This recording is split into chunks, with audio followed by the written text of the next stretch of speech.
So Henry Gitchell sort of paints it out that, you know, he was kind of away from the action all of the time until the gun makes its first appearance. Patrick O'Brien says that there was a crowd at Gitchell's store and that Isaac Jackson was among that crowd, and that John O'Brien, his brother, went deep into the crowd. Isaac Jackson was kind of on the outside of the crowd, and this allowed Isaac and Patrick to have a conversation. Now, Patrick confronts Isaac Jackson with the information that, hey, you lied to me. What gives? George Burchell was not looking to talk with me. And then this kind of spills into the fact that they've got a beef going back a little ways over a warrant and that Isaac Jackson was trying to serve on Patrick O'Brien, and Patrick O'Brien felt that it was kind of bogus charges and things of this nature. There was a legal dispute there as well, which I think kind of underlies this lie or misunderstanding or whatever that happened earlier in the day. It sort of sets the whole thing into motion. John O'Brien becomes involved, and things kind of spiral out from there. On the other hand, you've got Matt Carroll, who sort of says that everything kind of began in a very kind of jocular way. That he and Henry Gitchell and Isaac Jackson were all kind of at his place when the O'Briens pulled up. John O'Brien starts to kind of make jokes and, you know, puts his hand on Isaac Jackson's shoulder, says, "Hey, you're my prisoner. I arrest you in the Queen's name." And, you know, Isaac Jackson sort of laughs it off, and things kind of start off pretty well. But then this argument between Patrick and Isaac begins. John gets pulled in, and things deteriorate from there. So, how badly do things deteriorate, I guess, is the matter at hand. So what we're seeing is kind of a general escalation in the testimony. We go from really kind of, with Henry Gitchell, the shooting kind of comes out of nowhere. It's a random act of violence. It's nothing that really kind of has any lead up to it. There are kind of words exchanged in the testimony of Patrick O'Brien that his brother and Isaac Jackson kind of had an argument. Matthew Carroll says that they got into a clinch, that they began to grapple with one another, and then Susan Carroll talks about some pushing and shoving. And eventually, by the time you get to kind of Moses Gorman and Elizabeth Gitchell, there's kind of some misplaced strikes, I guess. It's clear that John O'Brien kind of takes a swing or makes a kick at Isaac Jackson, but neither one of them are entirely clear on if he connects. At this point, there is some intervention. Henry Gitchell gets involved. In his own testimony, he says he tries to grab the gun. That the gun makes its appearance. He tries to get in there. The gun goes off. He's too late, as it were. So Patrick O'Brien sort of substantiates this as well, but then kind of also says that he I guess substantiates it and kind of agrees more or less that that's kind of how it happened. Matthew Carroll says that he was there as well, that Anthony Jackson, Isaac Jackson's son, and also intercedes and is trying to kind of pull these two guys apart and kind of send them both on their way, respectively. Susan Carroll says that she was kind of directing traffic. She was in the middle of it. I mean, it's clear that everybody kind of wants to have a role and is kind of a peacemaker here, but it's not entirely clear who was involved. It feels like 4 or 5 people getting in between 2 people. and then still somebody ends up getting shot. It gets a little confusing as you read it. But anyway, that's it.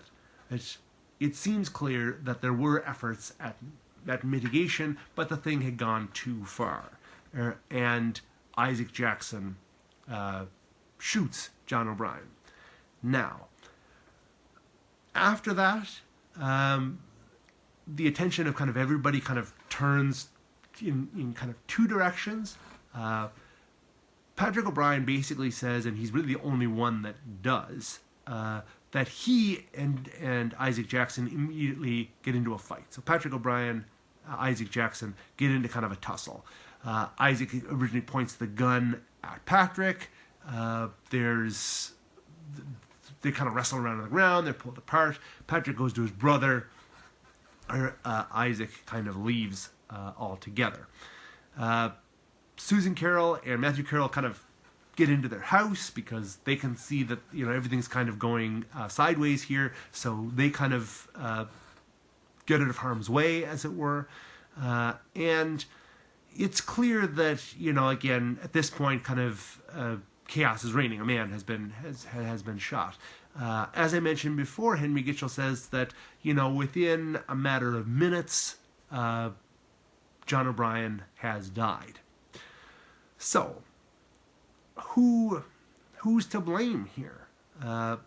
Patrick O'Brien is pretty unequivocal. He basically lays it out that that Isaac Jackson is completely and totally to blame. He is the aggressor. He was taking off his coat. He was getting ready to fight. He was saying he was going to lick John O'Brien in so many words.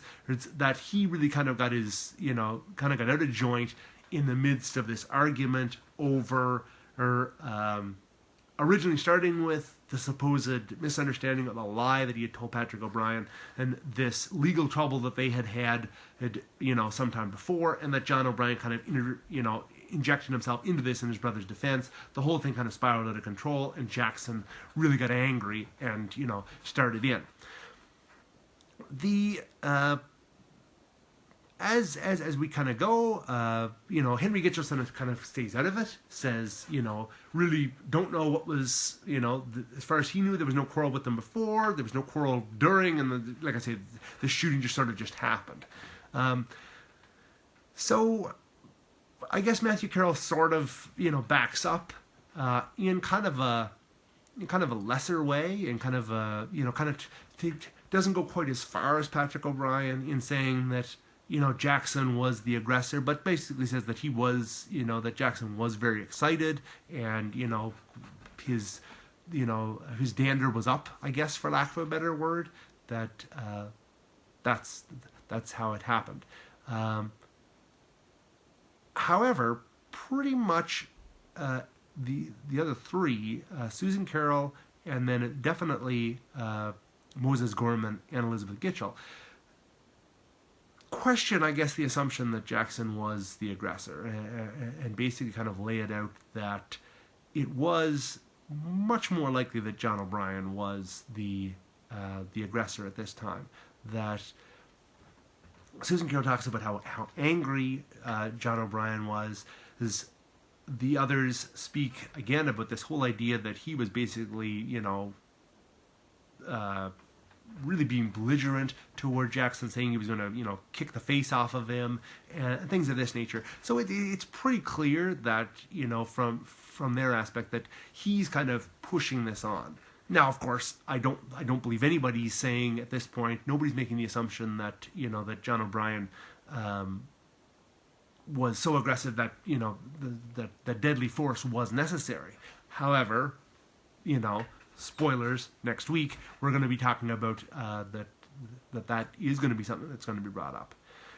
Another thing that is a big factor in kind of all the testimonies is alcohol. So at this point, New Brunswick is under, not New Brunswick, but Northumberland County, parts of New Brunswick, county by county could vote. They are under the strictures of the Scott Act. So prohibition is in place in Northumberland County. Now, it's not very popular.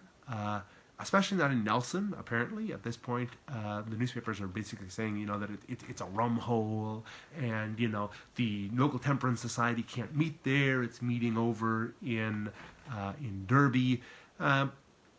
So it's clear that there is alcohol being supplied at this time and obviously being consumed.